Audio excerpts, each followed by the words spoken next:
And it's Ken Kreitzer for CBSI and CBSI Talking Business. We're in Verona, New York today at the Independent Bankers Association of New York State Annual Conference, and I have a chance to talk to two speakers from this morning's session. Talked a lot about housing needs and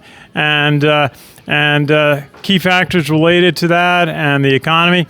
And first is Lisa Kaseman, who is with Conifer. Lisa, good to see you. What was it like to speak at the conference today? It was really nice to speak with lenders and investors paving the way for the economy in New York State. Here in upstate New York, critical component of economy is housing, and really happy to be able to speak with that today. Very good. You talked about really a housing shortage and for many factors. What is the key now causing the housing shortage, and what are some of the remedies if there really are any?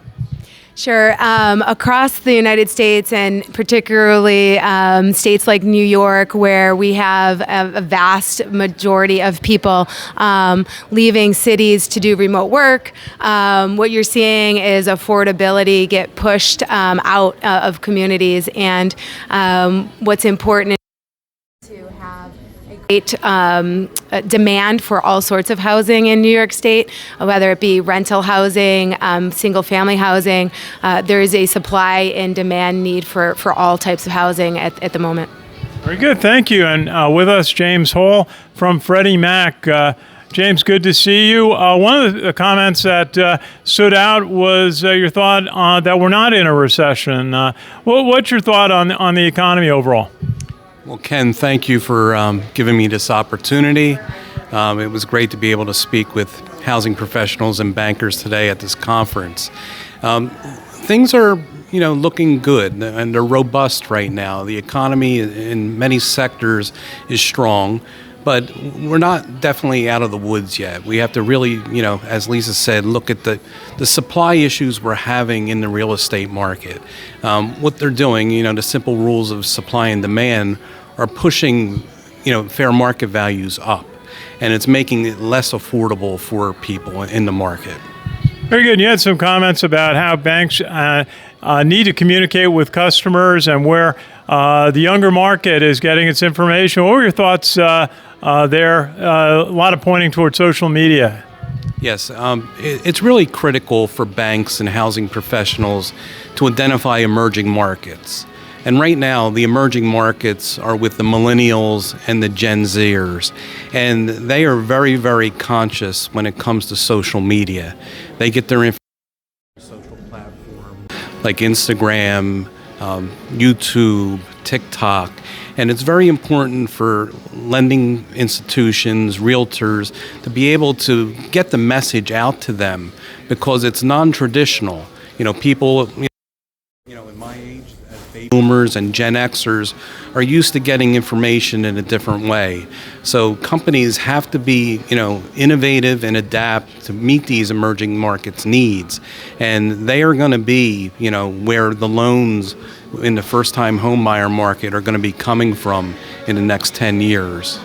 Very good. And Lisa, one of the thoughts that you brought up on the panel today was hospitals and other ways to find buildings that can be repurposed to housing. We see buildings that are being converted from offices to housing in some areas. What are some of the keys on where more capacity in housing can be found?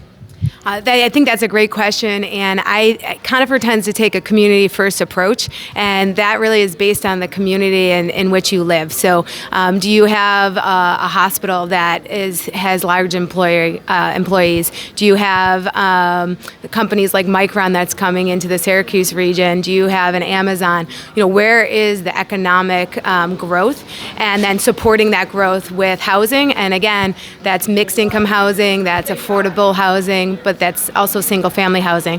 So kind of partnering with the community to understand the full scope of the housing needs is very important. Lisa, if you would tell us a little bit about your company, Conifer. Sure. Conifer Realty is an affordable housing developer, owner, manager, and we construct as well. So we take a 360 approach on housing solutions, and we're there for the long haul. And we own and manage just about 15,000 apartment homes in multiple states. But we're headquartered in New York, and we're really excited to give back to the upstate community. Lisa, good to talk with you today. And James, one question I wanted to ask you. You brought up the topic of automated valuations. Tell us a little bit about that. What are the pluses and minuses? Okay. Well, back in the day, paper appraisals were used on every mortgage application. But with the wealth of information we have through multiple listing services and many, many loans being made throughout the years, automated valuations are really coming into vogue right now. And if you qualify for it, it does save the consumer the cost of paying for an appraisal. And again, they're very trustworthy. With Freddie Mac, we have the ACE system, which is our automated system for valuation. It's used by many lenders. And like I said, if the consumer qualifies for that, then they don't have to pay for an appraisal. And if you would, just tell us a little bit about Freddie Mac, certainly a well-known national organization. Absolutely. Yeah, Freddie Mac is a government-sponsored enterprise. We were created and chartered by Congress in 1970. We're a mission-based organization, and our mission is to provide stability and liquidity to the markets. We are a mortgage company, but we work in the secondary mortgage market. So we are not in competition with the banks today that are at this conference and mortgage lenders who are making loans to consumers. What we do is we buy loans from the banks and the lenders to provide that liquidity into the marketplace. Very good. James Hall from Freddie Mac and Lisa Kaseman from Conifer. Great to talk to you both here at the Independent Bankers Association New York State Conference. Good to see you. This is Ken Kreitzer for CBSI Talking Business.